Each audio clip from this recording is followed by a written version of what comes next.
on, y'all? Navy Vet 88 coming at y'all with another video today. This video is going to be something that I'm considering doing a series on, and the series is going to be I Wish I Knew. And so the I Wish I Knew series is just pretty much going to have a breakdown of all of the things that I wish I knew, going from pistols, shotguns, rifles, just general information and general knowledge that I wish I knew before I got into this.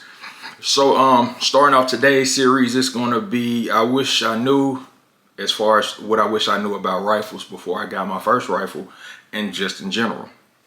Starting off, you see we got the marathon clothing. So, you know, one time RIP for Nipsey. Starting this video, I'm gonna go ahead and, you know, just show off one of the rifles that I'm gonna be working with as far as an example is concerned.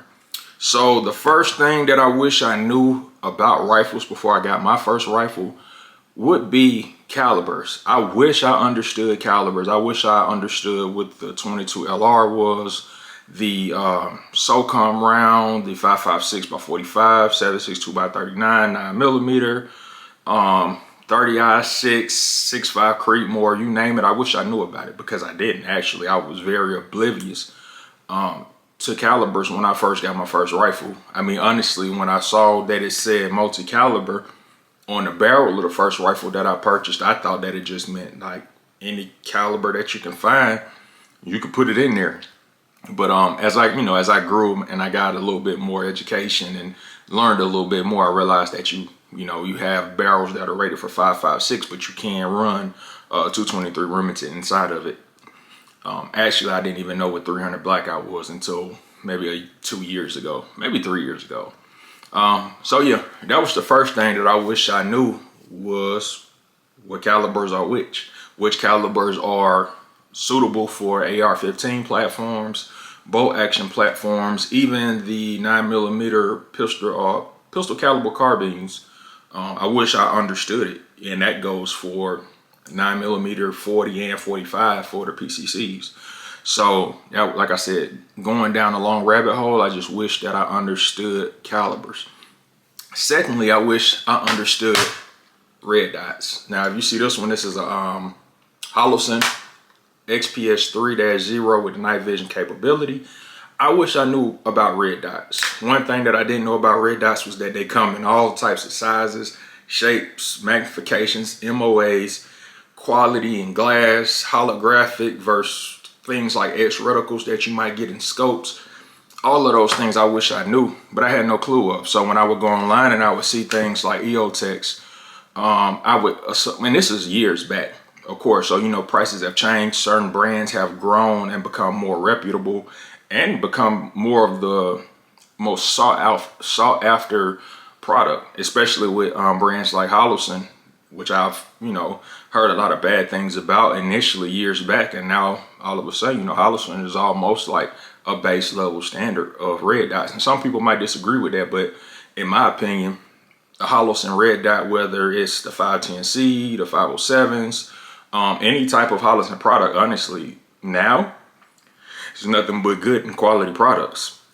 They might be cheaper, and I feel like they're only cheaper because you have a brand that might not have as big of a name, not have as many contracts, and the QA behind them may not be long and illustrious as far as like a time stamp of some optics, like, you know, the ACOGs and stuff like that have been going back since years and years. So the quality that is associated with them, people would rather pay more because they know that the quality is better. Or I take that back, they assume that the quality is better. And I think that people only assume that because you see the high price, you see the contracts that they might have with military and law enforcement.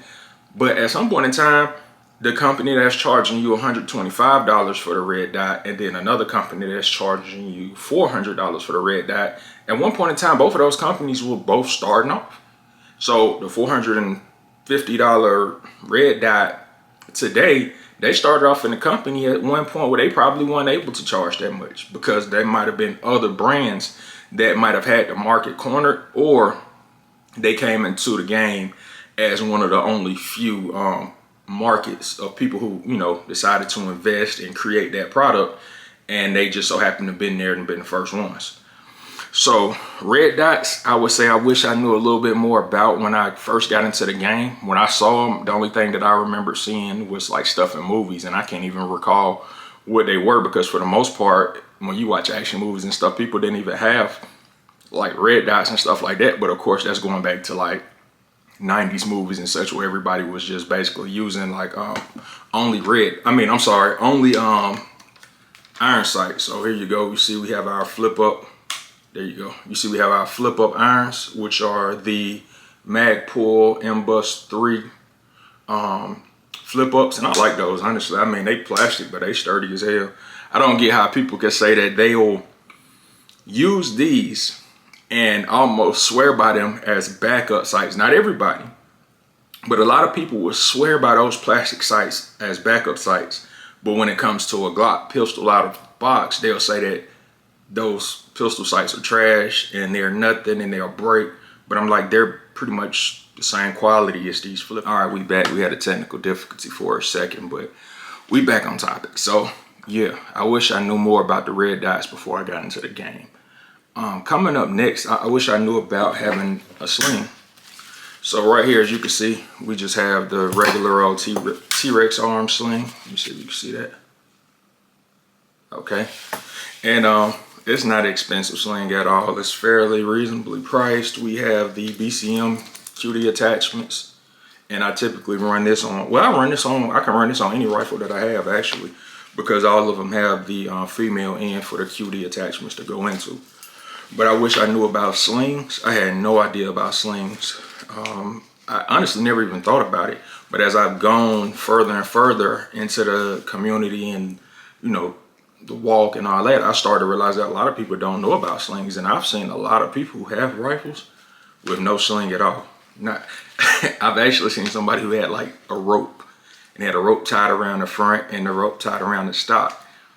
Although it might have been funny, that smart thinking, because if you didn't know how to get a sling, you didn't know what kind of sling to get, and the rope was the best that you could do, I'd take that over having nothing at all. And I don't think it's always a thing where they make it as though having a sling, like, oh, what if you have to get hands on with something, or what if you don't want to drop your rifle when you, a lot of times none of us aren't ever going to deal with a situation like that. For the most part, having a sling is just good. Maybe if you're at the range or something. I mean, if I have a sling on and I'm at the house and for whatever reason I have to engage anything with my rifle, like, I'm not finna drop it even if I didn't have a sling on. It's not finna come out of my hands. I can guarantee you that, period. It's not until police come at that point. So yeah, a good sling was something that I wish I knew about. Coming up after that, I wish I knew about magazines. So as you can see right here, we just have a standard GI mag with some goon tape wrapped around it. And you've seen this magazine before because it's just pretty much my standard go-to mag for videos or reloads. Just pretty much basic dry fire reloads. So I keep that one inside of this rifle. So I guess that pretty much will let you know that this rifle has nothing in it. It's pretty clear, because it's always clear, because it's not the house rifle, quote unquote. But I wish I knew about magazines. There are so many magazines on the market, from having these to Lancers to FN mags. Oh my gosh, Magpuls. I mean, the list goes on and on and on. And I've realized that having a solid quality magazine is very, very important, because of seating issues that I've had with magazines that might have been cheaper, that don't seat well. And I'm not talking about having a fully loaded mag and you have to tap it in to make sure that it's in, versus taking one round out and you have like 28, 29 rounds. As soon as you touch it, it clicks in. I'm not talking about that. I'm talking about magazines that are literally just one feeding well. Especially, I would say, yeah, in the cheaper mags. Now, when it comes to AK-47 mags, I've never had any issues. I used to have a Wasser 10, Century Arms, and all of the magazines that I ran through there, I never had any issues with them. And it didn't matter how expensive or budget friendly they might have been. But a good magazine is always key. Knowing that I could get a 10-round magazine, which I didn't even know that they really made such smaller capacity magazines. It really helped me once I learned about those, because going to the range and I might be zeroing my rifle on a bag, and I don't want it to be to the point where I'm trying to rest the rifle to get it leveled, and then I got a 30 round mag just poking down out the bottom. Is it possible? Yeah. Have I done it before? Yes. But knowing that you can buy a 10 or a 20 round magazine to help when it comes to sighting in your rifles for your holographic sights or your scopes, it really does make things a whole lot easier, because you have more of that flushness and you don't have that that odd stance at the bottom of your rifle when you're trying to zero your red dots. So yeah, magazines, realizing that they come in, you have 30 plus round Glock magazines, 50 round AR mags, 100 round drums. All of those things to me are, I don't want to use the term goofy, but at the same time, I don't feel like they're practical in the application of actually being out moving and grooving if you really had to. Some people feel that more is better. And I feel like sometimes when you're on the defense, yes. When you're on the offense, you don't need as much. I mean, you know how many mob hits was made with 22s that were suppressed in broad daylight, and probably only had one mag in it. So yeah, when you're on the offense, you don't need all that. When you're on defense, though, yeah, you probably need all that. So I guess us being in a defensive situation, more than likely, if we're regular, you know, everyday going citizens, if we are into any type of situation, then yeah, it might be on the defensive. But I still feel like the cumbersome of having such a large piece of mass and bullets and weight from the grains and all that, I feel like it just weighs you down so much more, and you're not as nimble. But some people are, because they probably train with it, you know, a lot. But for me, nah. If you're on a battlefield, maybe because you need to pack as much ammunition as possible. So I think I've known of people carrying like 60 round surefire mags in their M4s. But when you're out in the field, like in that capacity, more is pretty much better. So you probably got a standard loadout of however many 720 rounds. I'm not sure what the standard loadout would be considered, since I'm just a regular everyday guy. Then my standard loadout would be this 30 round mag in the rifle, and then whether it's in my plate carrier or my chest rig, I have another 3. So that'll pretty much 3, 6, 9. So that'll put me at 120 rounds, and that's just the everyday guy type of deal. So if I do need to move and step out, I feel like 120 rounds will be pretty decent. I feel like it'll be able to get the job done, and I don't ever plan on engaging with anybody if I don't have to. You know, run first, fight second. All right, so the next thing that I wish I knew about was having a weapon light. So as you can see right here, I'll flip this around for you. And this is a Tacticon armament flashlight with the pressure pad, as well as the audible on, audible off. So having a flashlight, it was something that I didn't know, whether it was coming with the pistols or the rifles. I mean, I just didn't understand having a weapon light. I seen a lot of people would have them, and then when I would look them up online, I'm like, I'm not paying all of this. Like, is it necessary? And I think what I realized when I kind of first got into this, that I always looked at everything as a money aspect over a quality aspect. And just because it's cheaper does not mean that it's not just as good, if not better. So on this 14.5, we have the Tacticon armament light, but on our 11.5 with the quad rev BCM that we have the Surefire Scout light. And that's pretty much going to show that we have something that I would consider baseline good, and then you have something that's like upper echelon better in the Surefire. And that's the same to be said with my pistol. As you can see, this one is pretty much cleared out. We have the, let me see if you can see that, Streamlight TLR7. I have this on here, works fine, works perfect. I would consider this a little bit above base level. And then I have my Surefire X300 that I keep on my EDC light, and I would consider that as upper echelon better. But both, whether it's my pistol lights or my rifle lights, both are quality, both run fine, both run well. I've never had any issues with anything cutting on or cutting off on me. Battery life is great. You really can't lose when you get a quality light. And having a quality light, or having a light in general, is just something that I wish I had known about when I first got into this, because I just didn't know. And now that I'm more versed and more educated, I know that the light and the sling, when it comes to a rifle, are the top two most important things. But I would say three would be something that you can use to aim. So something that you can use to aim, something that you can use to see what you're aiming at, and then see what you're aiming at in the dark, and then also a sling, so that you don't have to drop your weapon.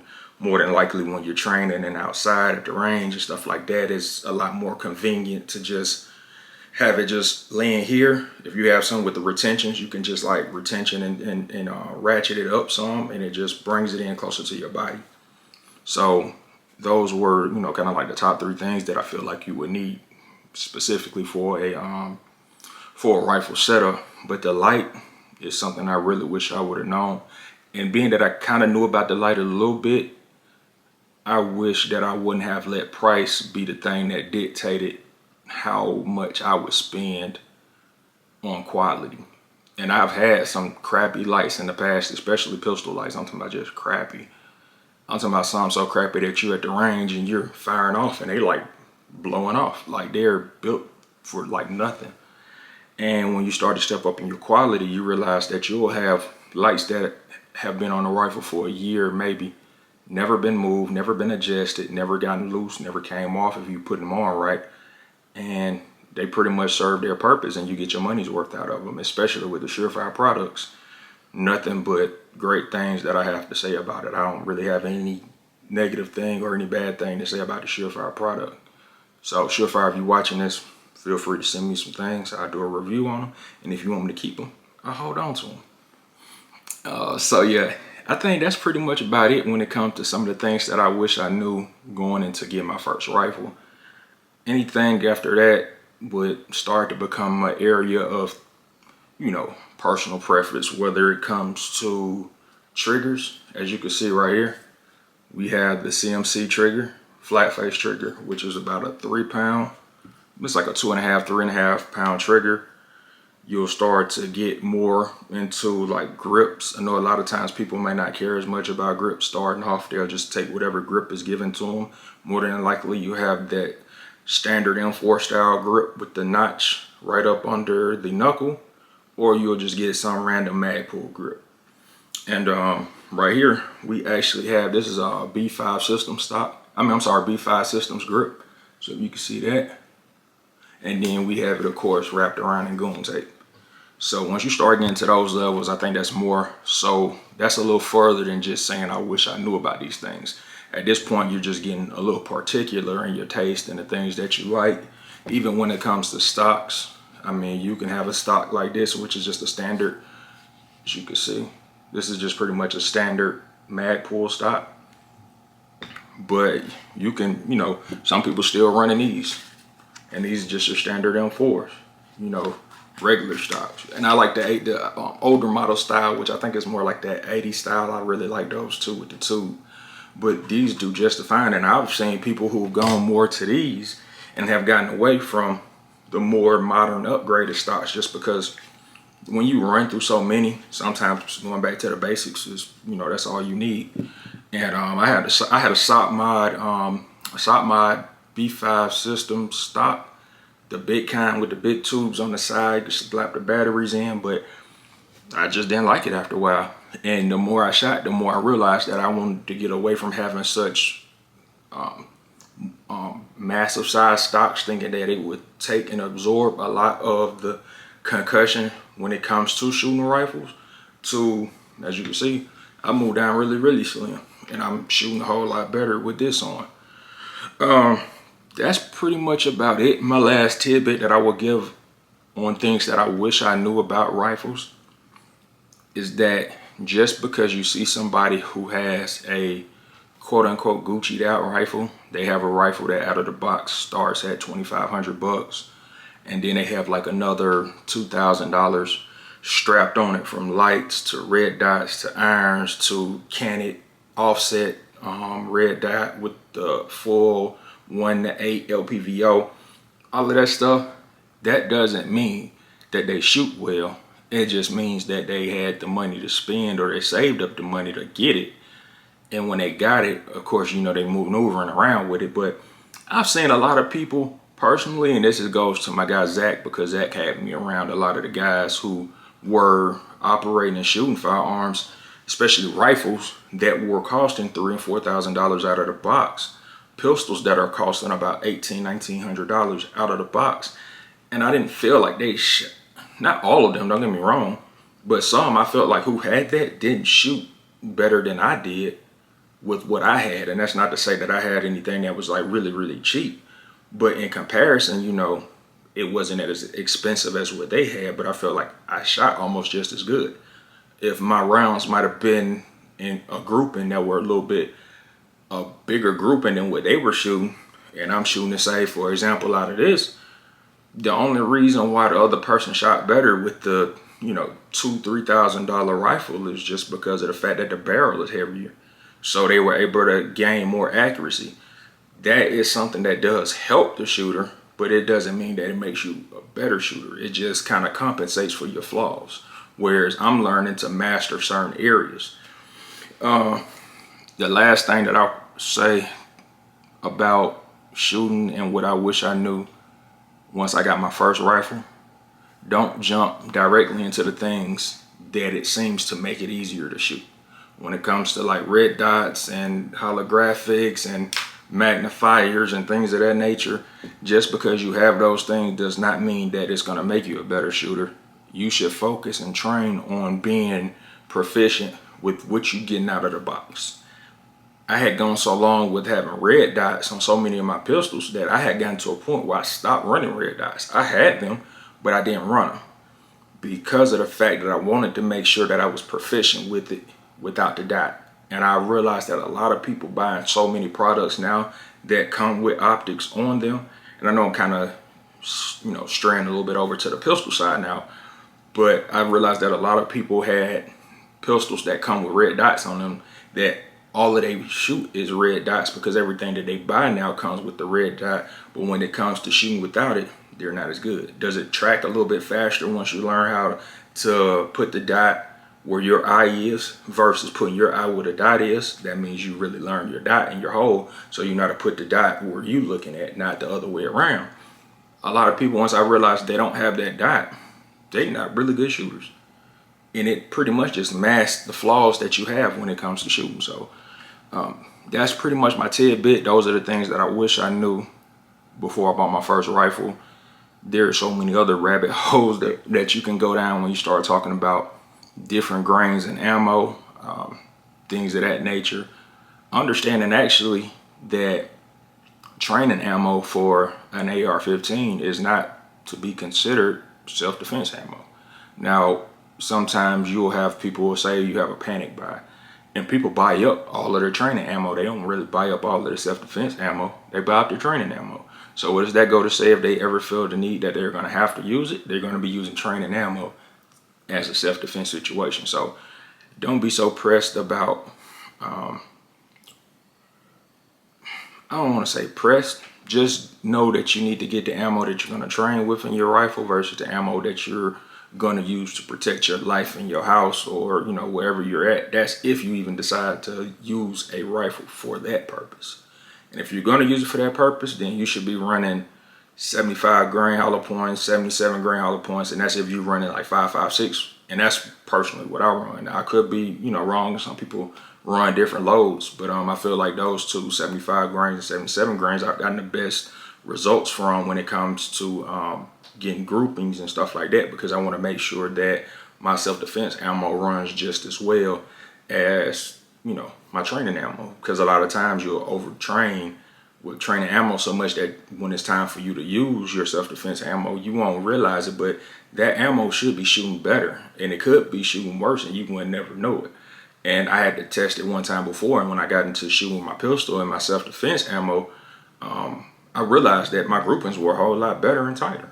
But I was so used to shooting training ammo all the time, and I would have my carry ammo, and somebody told me, like, you know, shoot your carry ammo too, because you want to make sure, one, that it chambers, and two, that you're getting a grouping, if not better, with it.